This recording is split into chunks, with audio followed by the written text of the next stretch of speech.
Olá, bem-vindos a mais uma conversa profunda aqui no nosso espaço. Hoje, o tema é algo que, olha, mexe com a gente: compaixão. Mas a gente vai tentar ir além daquele sentimento rápido, sabe? Que logo passa. A nossa fonte principal é um sermão bem instigante do reverendo Wellington M. Fonseca. Ele analisa a compaixão de Jesus de um jeito muito particular. Descreve como visceral. Visceral é uma ótima palavra para começar. A base dessa reflexão está lá em Mateus, né?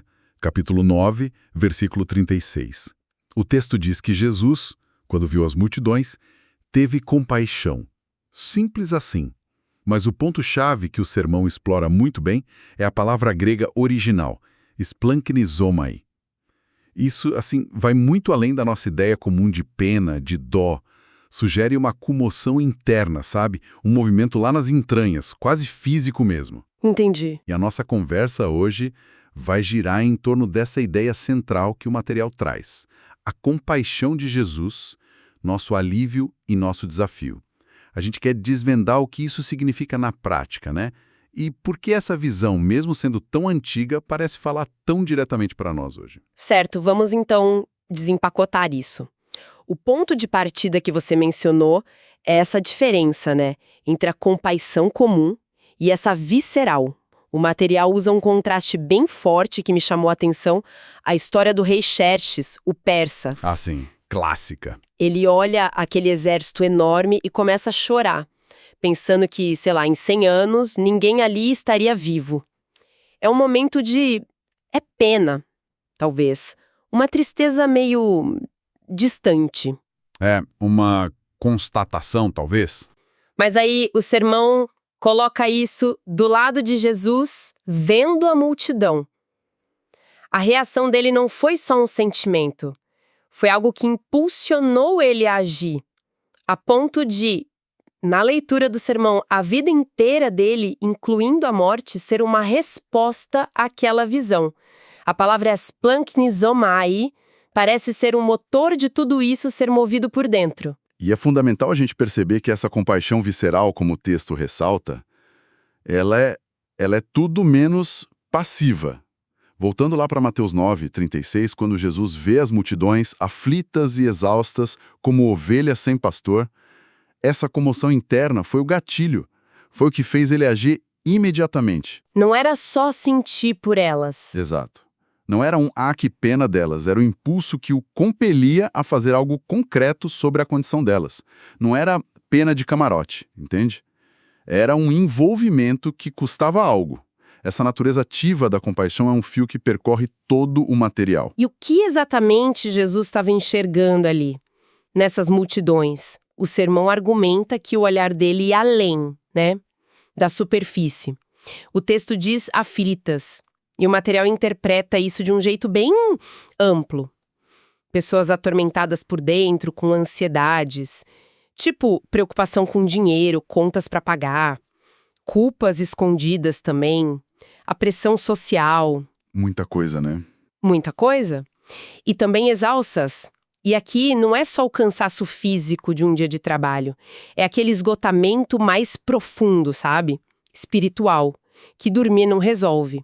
Aquele cansaço que vem de tentar ser forte o tempo todo, de carregar tudo sozinho. É pesado isso. E para fechar, a imagem forte, como ovelhas sem pastor.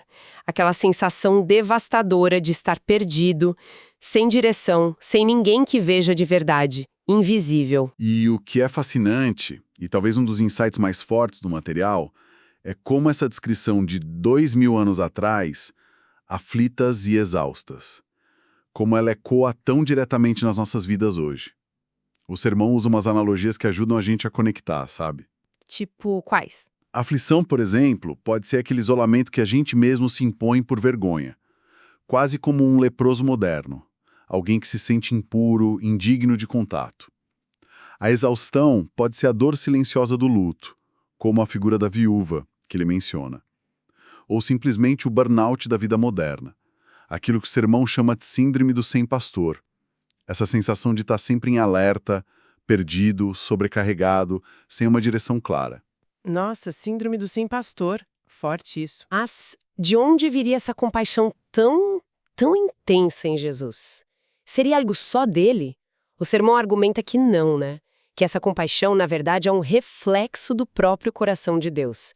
Ele leva a gente lá para Êxodo 34:6, um momento chave onde Deus se revela para Moisés.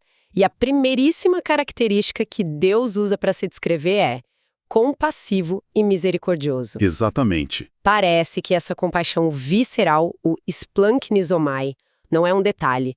É central na natureza de Deus, segundo essa leitura. É o que o texto sugere, sim.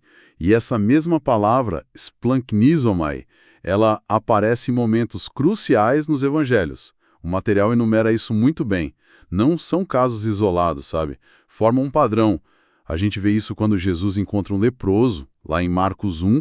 Ele não só cura, mas o texto diz que ele moveu-se de íntima compaixão e fez algo chocante para a época.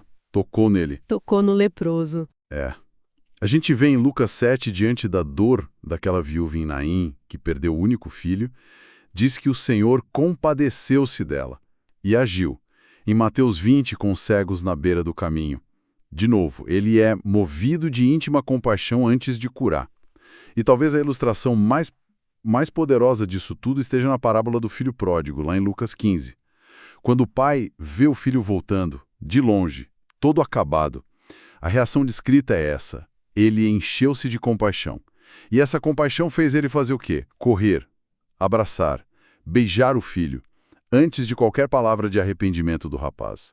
A ação nasce direto dessa comoção interna. Essa ideia da compaixão como força motriz é muito forte. E o sermão vai além. Sugere que toda a história da salvação cristã é impulsionada por isso. A encarnação, Deus se tornando humano em Jesus, é apresentada como um ato supremo de compaixão. Ele viu as ovelhas sem pastor e se tornou o cordeiro. O texto até conecta com Filipenses 2, onde diz que ele se esvaziou. Exato. Se colocou no nosso lugar. E a cruz. O sermão vê como o ápice dessa compaixão ativa, onde, segundo a fé cristã e textos como Romanos 5,8, ele não só sentiu nossa dor, mas absorveu ela. E essa compaixão, segundo o material, não é algo que ficou lá atrás, no passado. Menciona-se a ideia da intercessão contínua de Jesus, baseada em Hebreus 4,15. Ali, ele é descrito como um sumo sacerdote, alguém que representa a gente diante de Deus, mas que não está distante das nossas fraquezas, das nossas lutas. Pelo contrário, ele se compadece delas. Ele entende porque viveu como a gente. É por isso que o mesmo capítulo de Hebreus, no versículo 16, convida a gente a se aproximar com confiança do trono da graça. Esse lugar simbólico de acesso direto a Deus, né? Para quê? Para receber misericórdia e achar graça para ajuda na hora da necessidade. Tudo isso reforça demais a ideia do alívio. Parece que, da perspectiva do sermão, toda a ação de Deus para nos ajudar nasce dessa natureza profundamente compassiva. Uma compaixão que age, que corre ao nosso encontro, como o pai do filho pródigo. ok, isso estabelece bem a profundidade e a origem dessa compaixão. Agora, trazendo isso para a vida prática, o que a gente faz com essa informação toda? Aí entram as duas faces da moeda que o sermão apresenta: alívio e desafio. Vamos começar pelo alívio? Como é que entender isso pode trazer descanso para a gente? O material aplica isso de um jeito bem concreto, sabe? Pensa nos jovens, por exemplo, navegando tanta pressão. Identidade, aceitação, futuro. É muita coisa. A mensagem de alívio aqui é potente. Não precisa ter todas as respostas. Não precisa projetar aquela imagem de perfeição o tempo todo. A compaixão de Jesus, segundo essa visão, ela acolhe a luta, acolhe as dúvidas. Ele não está vendo fracasso, está vendo processo. Aquele convite de Jesus em Mateus 11:28, né? Vinde a mim todos os que estáis cansados e sobrecarregados, e eu vos aliviarei. Isso é apresentado como um porto seguro para essa fase. Essa ideia de não precisar fingir perfeição, nossa, isso bate forte hoje em dia, né? Quanta pressão. E para os adultos? Talvez no meio daquela correria toda, tentando dar conta de trabalho, família, contas, igreja. Para eles, o alívio vem do reconhecimento, de saber que a exaustão àquela síndrome do sem pastor que a gente falou, ela é vista. que não precisa sustentar a fachada de "tá tudo ótimo" o tempo todo. O pastor, usando a linguagem do sermão, ele vê a sobrecarga, ele vê a aflição interna. Há uma permissão para ser vulnerável, para buscar o descanso que Jesus oferece. E para situações mais específicas, tipo desemprego ou a solidão na idade mais avançada? No caso do desemprego, a aflição com o futuro, a identidade abalada, é muito real. O alívio vem da perspectiva de que o valor da pessoa não está no cargo, não está na situação financeira. O mesmo Jesus que, lá em Mateus, se compadeceu da multidão com fome no deserto, ele vê a necessidade concreta de hoje. É um chamado a confiar nesse cuidado do pastor compassivo. Faz sentido. E para os idosos, os viúvos ou qualquer pessoa lutando contra a solidão, o alívio é saber, não são invisíveis. O sermão lembra o encontro de Jesus com a viúva de Naim, lá em Lucas 7. Aquele que parou um funeral por compaixão por uma mãe sozinha. Ele vê cada lágrima solitária. Ele se apresenta como companhia compassiva. Essa compreensão do alívio é muito transformadora mesmo. E o material argumenta que ela não nos deixa passivos, sabe? Só recebendo conforto. Pelo contrário, ela nos impulsiona para o outro lado da moeda, o desafio. Se nós somos alvos dessa compaixão visceral, nós somos chamados a ser canais dela. E como isso funciona na prática? Pelo que eu vi, o sermão não foge das perguntas difíceis, né? No lar, por exemplo, quando um filho comete um erro grave, ou quando o cônjuge está claramente esgotado e falha com a gente, qual é a nossa reação instintiva? É irritação, julgamento, distanciamento, ou a gente consegue acessar algo parecido com o splanchizomai, uma compaixão que tenta entender a dor, a pressão por trás daquilo. E no trabalho também, né? Lidar com aquele colega difícil, o cliente exigente. Sim, a tendência natural pode ser rotular, reclamar, ver o outro como um obstáculo, uma fonte de estresse. Talvez a reação que os discípulos tiveram algumas vezes, querendo mandar as multidões embora. O desafio que o sermão propõe é tentar enxergar além. Será que aquele colega que vive falhando não está aflito com alguma coisa que a gente nem imagina? Será que o cliente difícil não está exausto por pressões que a gente desconhece? É um convite a tentar ver como Jesus via, talvez como ovelhas aflitas precisando de cuidado, não de crítica. Isso se estende para a comunidade maior, vizinhança, igreja, qualquer grupo, na verdade. Como a gente acolhe quem é diferente, quem chega quebrado, quem falhou publicamente? Compaixão que corre ao encontro, que toca, que abraça, como o pai do filho pródigo. O material reforça isso com passagens bíblicas bem fortes, como Colossenses 3,12, que manda a gente se revestir de entranhas de misericórdia. Olha a linguagem visceral aí de novo. Verdade. E 1 João 3,17, que pergunta, né? Como é que o amor de Deus pode estar em alguém que vê um irmão em necessidade e fecha suas entranhas para ele? A compaixão ativa não é opcional, parece ser a evidência de que a gente recebeu a compaixão de Deus. Isso é bem desafiador, parece algo quase sobre-humano viver assim o tempo todo. Como o sermão sugere que isso é possível, não parece ser algo que a gente consiga só na força de vontade. Você tocou no ponto crucial, e o material reconhece essa dificuldade. Não é um manual de autoajuda para ser mais legalzinho. Aponta para duas fontes essenciais, e as duas estão centradas em Jesus. Primeiro, ele é o exemplo. Ele não amou de longe. Filipenses 2, que o sermão cita, é muito claro. Ele se esvaziou, abriu mão da glória dele, virou servo, entrou na nossa lama. É a imagem do bom samaritano, da parábola, né? Ele não só sentiu pena, ele moveu-se de íntima compaixão.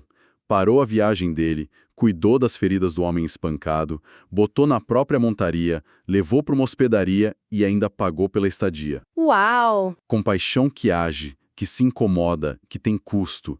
Esse é o modelo. Ok, o exemplo é claro. Mas só o exemplo. Basta? Não. E aí entra a segunda fonte, Jesus como poder. O sermão reconhece que a nossa capacidade de amar assim é limitada. Nosso pavio é curto, nosso egoísmo grita alto. Por isso, a orientação é buscar força fora da gente mesmo.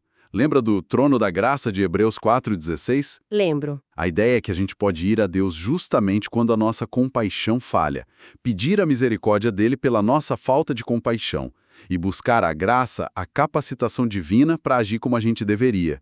Não é fingir compaixão, é buscar a fonte dela. E tem também o Espírito Santo mencionado, certo? Como ele entra nisso? Sim, fundamental. Romanos 5,5 diz que o amor de Deus é derramado em nosso coração pelo Espírito Santo que nos foi outorgado. A perspectiva aqui é que essa compaixão divina, esse amor ágape, pode fluir através de nós por meio da ação do Espírito Santo. Não é a nossa bondade natural, entende? Mas um fruto sobrenatural dessa conexão com Deus. A gente depende dele para viver esse desafio. Então vamos imaginar, se alguém ou uma comunidade começa a levar a sério essa dinâmica de alívio e desafio. Qual seria o resultado? Que visão o material deixa pra gente? Individualmente, o sermão pinta um quadro de transformação profunda.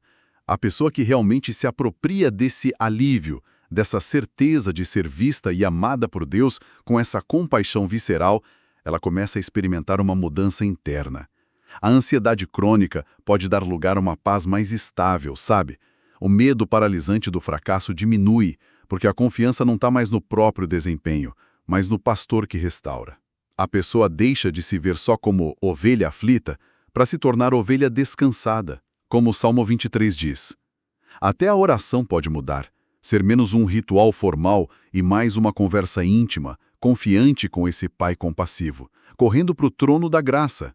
A culpa perde aquele poder esmagador diante da compaixão que levou Jesus à cruz. Uma transformação interna bem significativa. E coletivamente? Se uma comunidade como a igreja mencionada no sermão ou qualquer outra abraçasse isso de verdade, O impacto seria externo e visível. Deixaria de ser percebida só como um prédio, uma organização, um lugar de regras. Se tornaria o que o sermão chama de hospital, no melhor sentido da palavra. Um lugar de cura, de acolhimento, de refúgio. Um ambiente onde os marginalizados, os leprosos modernos, os quebrantados, os que lutam com vícios, os que se sentem julgados em todo lugar, não seriam só tolerados, mas genuinamente bem-vindos. Tocados por essa compaixão ativa, não por um olhar de julgamento. Seria uma comunidade conhecida não pela estrutura impecável, mas pelo coração compassivo. Um coração que, na visão do sermão, pulsa no ritmo do coração de Jesus. É o contraste final, né? Não o olhar distante cheio de pena de Xerxes, mas o olhar engajado, próximo e transformador de Jesus. fazendo um resumo rápido da nossa conversa, então, a gente mergulhou nesse sermão sobre a compaixão de Jesus e vimos que ela é apresentada como algo radicalmente diferente da pena superficial. É visceral, splanquinizomai, uma comoção interna que leva à ação, inevitavelmente. E entender isso nos confronta com uma dupla realidade constante. Por um lado, oferece um alívio imenso, a segurança de sermos vistos e amados na nossa fragilidade, com nossas aflições e exaustões. Exatamente. E por outro lado, nos lança um desafio que não dá para ignorar, o de sermos reflexos dessa mesma compaixão ativa, que custa em todos os nossos relacionamentos e no jeito como a gente vive em comunidade. Perfeito.